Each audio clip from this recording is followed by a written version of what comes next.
مساء الخير، انا ميرنا انور ومعاكم في برنامج راديو تلخيص الكتب. النهارده ميعادنا مع السلوك الخامس من كتاب 13 شيء لا يفعله الاشخاص الاقوياء عقليا. السلوك الخامس اللي معانا النهارده ان الاشخاص الاقوياء عقليا زي دون وري اباوت بليزنج ايفري ون. يعني ايه الكلام ده؟ مش بيهمهم ارضاء كل الناس. الابطال اللي هيكونوا معانا النهارده هو احمد ومنى. احمد ده شخص نايس، شخص لطيف بزياده، شخص ما بيقولش لحد لا، شخص شفناه كتير جدا في الافلام العربي بتاعنا وشفناه كتير كمان في حياتنا. مش بيرفض لاي حد طلب، بيتكسف يقول لاي حد لا، احسن اللي قدامه يزعل منه. وده طبعا بيخليه يقع ضحيه للاستغلال اللي فيه ناس مش كويسه كتير جدا في حياتنا بتشم الناس الضعيفه دي من عن بعد وفعلا بتستغلهم وتطلب منهم حاجات، سواء كان شغل من غير مقابل او معلش ممكن تعمل لي الخدمه دي او تروح لي المشوار ده. احمد في الموقف ده بيعمل ايه؟ هو مش بيبقى عايز يروح المشوار ده او مش بيبقى فاضي ان هو يروح المشوار ده، بس عشان هو بيتكسف يقول لا بيضغط فعلا على نفسه ويجي على نفسه ويكون متضايق، بس بيضطر يعمل كده ليه؟ عشان ما يقولش لحد لا. في ناس كتير في حياتنا على فكره بتتكسف تقول للناس لا، مع ان ده ابسط حقوقنا. ابسط حقوقك ان انت لو مش فاضي او مش عايز تعمل الحاجه دي هتقول للي قدامك لا، وابسط حقوقك ان اللي قدامك ما يزعلش منك. لو انت فعلا في ناس مش بتبقى ضعيفه، بس في ناس بتبقى طيبه، بتبقى خايفه ان اللي قدامها يزعل منها. تاكد ان لو اللي قدامك زعل منك عشان انت قلت له بأدب، انت مش هتقول بوقاحة لا انا معلش انا مش فاضي اعمل الحاجة دي النهاردة او وقتي ما يسمحش او مش قادر اروح المشوار ده.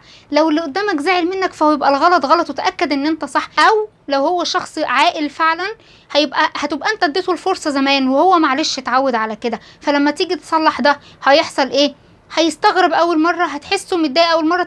تجاهل كل مشاعرك دي، لانه بعد كده هو لو فعلا شخص بيحبك هيدي نفس وقته يفكر، هيحس ان ده حقك، دي ابسط حقوقك. اما بقى اللي زي احمد اللي بيضطر يعمل كل حاجه وهو مش عايزها او يروح مشوار وهو مش عايزه لمجرد انه ما يقولش الحاجه لا، للاسف احمد مش شخصيه جميله. احمد محتاج يعرف هو بيعمل كده ليه. احمد مش واثق في نفسه، مش مقدر قيمته الحقيقيه، دايما شايف انه لو قلت لفلان لا فانا كده هخسره او هيبعد عني. او للاسف في ناس بتكون اتربت في بيوت فيها دايما خلافات بين الاب والام، الخلافات دي بينتج عنها شخصيات دايما بتحس ان الاختلاف ولو حتى في وجهات النظر مرهق، وانا عايزه ابعد عنه، عايزه اريح دماغي، هقول للي قدامي حاضر، مش عايز مشاكل، عايزه اخلي الناس مبسوطه. حاجات كتير كتير كتير لو كل واحد فعلا عنده السلوك ده دور جوه نفسه هيلاقي للاسف في سبب منهم. نيجي بقى لمنى. منى دي حكايه لوحدها. منى بتستحمل طريقه خطيبها عليها على طول رغم ان ده بيضايقها وبيتعبها نفسيا، وممكن تروح البيت تقعد تعيط بس عشان خاطر هي مش قادره تقول له ان ده بيضايقها. مش قادره تقول له ان ده بيضايقها ليه؟ لما تتكلم مع منى هتقول لك ان انا خايفه ان هو يزعل، خايفه ان هو يزعل، خايفه ان هو يسيبني، فبضطر استحمل تريقته دي رغم ان ده بيضايقني جدا. لو جينا بقى للدوافع اللي ورا منى اللي خلتها تعمل كده، فهي منى ما عندهاش ثقه في نفسها. منى ما عندهاش ثقه في العلاقه اصلا اللي هي فيها، عندها انسكيورتيز تجاه العلاقه دي، يعني عدم امان تجاه العلاقه دي. حاسه ان هي لو قالت كده لخطيبها ان هو ممكن يزعل فممكن يسيبها فالعلاقه تبوظ، وهي بتحبه يا عيني ومش قادره ان هي تكمل من غيره. بس للاسف ده مش حل، ولا في حاله منى ولا في حاله احمد، لان الاتنين هيجي وقت عليهم وهينفجروا. مفيش حد هيقدر يستحمل تحت الضغط ده كتير. الحالتين بيضغطوا نفسهم ضغط محدش يقدر يستحمله، سواء احمد بيعمل حاجات هو مش عايز يعملها فدايما مجبر، ودايما يومه حد تاني هو اللي ممشيهوله، ودايما مش هو المتحكم في كل حاجه، بيرضي الناس على حساب نفسه. او منى اللي هي علشان خاطر خايفه ان خطيبها يسيبها بتضطر برضو تستحمل حاجات تانية كتير زي تريقه هتيجي في وقت والعلاقه دي لازم هتنتهي غصب عنها لان هي مش هتقدر. بس للاسف كل ما الوقت ده اتاخر كل ما احمد ومنى هينطفوا اكتر، وهيحسوا دايما ان هم مضغوطين ومش مبسوطين، ودايما بيداروا مشاعرهم الحقيقيه. علشان كده انت لو زي احمد او منى في اي حاجه من الحاجات دي لازم ان انت تقف وقفه مع نفسك وتعمل ستوب لكل حاجه بتاذيك، وما تكونش فاكر ان انت عشان بترضي الناس فانت كده شخص طيب وجميل وكل الناس هتحبك. بالعكس الناس هتستغلك، ومش وظيفتك تخلي كل الناس مبسوطه وسعيده على حساب وقتك وجهدك ومشاعرك. ارضاء الناس غايه لا تدرك، يعني انت مش هتقدر ترضي كل الناس. وزي السلوكيات اللي فاتت برضو الكاتبه عودتنا على حاجه حلوه جدا، ان هيكون في خطه للتغيير ده. بتقول لك اسال نفسك الاسئله دي وفكر بوعي جدا قبل ما تعمل اي حاجه، عشان انت برضو تكون مفرق بين ان انت بتقول تلقائي لمجرد ان انت اتعودت ان انت ترضي كل الناس فحاضر وخلاص، وبعد كده تلاقي جواك مشاعر دي انت مش عارف سببها، او ان انت تقول لا وخلاص وبرضو تبقى من غير ما تكون فاهم. هو التغيير هنا مش معناه ان احنا نقول لا وخلاص، بس لازم نميز ونعرف. اول سؤال تساله لنفسك، هل انا فعلا عايزه اعمل الحاجه دي؟ هل انا فعلا عايزه اروح المشوار ده؟ فكر بوعي، ما تقولش حاضر وخلاص لمجرد ان انت اتعودت. لو انت زي احمد هتكون متعود جدا ان انت تقول حاضر وخلاص، لا فكر بوعي وشوف فعلا انت عايز تروح المشوار ده ولا لا. تاني سؤال اسال نفسك ايه اللي هخسره لما اعمل الحاجه دي؟ بديهي جدا في حياتنا كلنا لو عملت لفلان خدمه فانا هخسر قصادها وقت او جهد او فلوس. فكر في الحاجه اللي انت هتخسرها، وزي ما اتعودنا اكتب الحاجات دي. ثالث سؤال معانا، ايه اللي هستفيده لما اعمل كده؟ هستفيد ايه؟ طبعا مش لازم تكون مصلحه ماديه او لان انت اوريدي لو الشخص ده هيديك فلوس فهو هيكون شغلك مثلا او حاجه. احنا بنتكلم في الحاجات التانية، في العلاقات عموما مع الناس في حياتنا. طيب ايه اللي هستفيده لما اعمل كده؟ هقوي علاقتي بالشخص ده، ماشي. انا اصلا بحب اعمل كده وهو طلب مني حاجه هو عارف ان انا بحب اعملها، فهبقى مبسوط وانا بعملها، ماشي. او الشخص ده اصلا قريب مني جدا، اخويا مثلا. في الحاله دي طبعا تفكيرنا بيختلف خالص، فما نقولش لا برضه وخلاص ونفتكر ان دي قوه خالص. فكر الاول انت بتقول لا على ايه والمين. رابع حاجه بقى واهم حاجه، ايه اللي هحس وانا بعمل كده؟ هكون متضايق كده ضوء احمر؟ لا. هكون مبسوط؟ طب هكون فخور وانا بساعده وبعمل كده؟ بعد الاربع اسئله دول هيخليك فعلا تفكر بوعي. هل انت عايز تعمل الحاجه دي ولا انت مش عايز تعملها ومجرد ان انت مكسوف تقول للي قدامك لا؟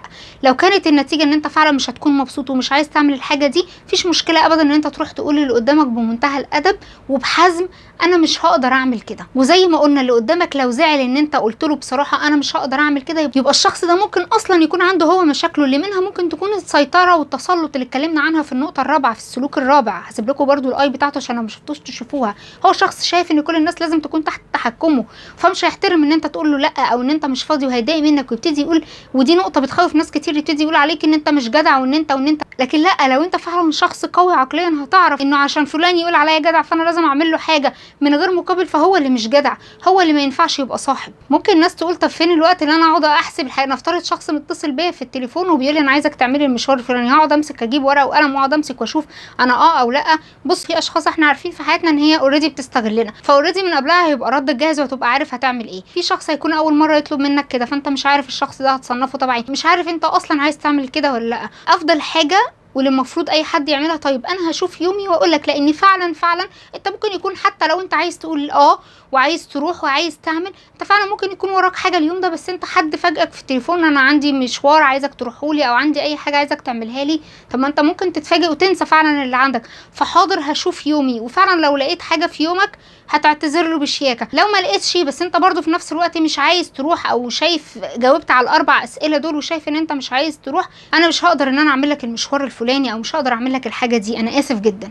فخليك واثق في نفسك وقدر قيمتك الحقيقيه، واعرف تقول لي مين وتقول لي مين لا. الكاتبه بتقول حاجه غريبه جدا، بتقول ان في اباء وامهات بيجولها مش متقبلين فكره ان ممكن في وقت ولادهم يكونوا مش مبسوطين، هم عايزينهم مبسوطين 24 ساعه، شايفين ان هم دي المسؤوليه بتاعتهم الكامله، لدرجه ان في اباء وامهات بيفشلوا في تربيه ولادهم بسبب ان هم مش عايزين يقولوا لهم على الحاجه الفلانيه لا، عشان خاطر الطفل ما يزعلش. انتوا متخيلين ارضاء الناس ممكن يضر اقرب الناس لينا ويضرك انت شخصيا لو كنت زي احمد ومنى، لان انت كده بتستنفذ نفسك.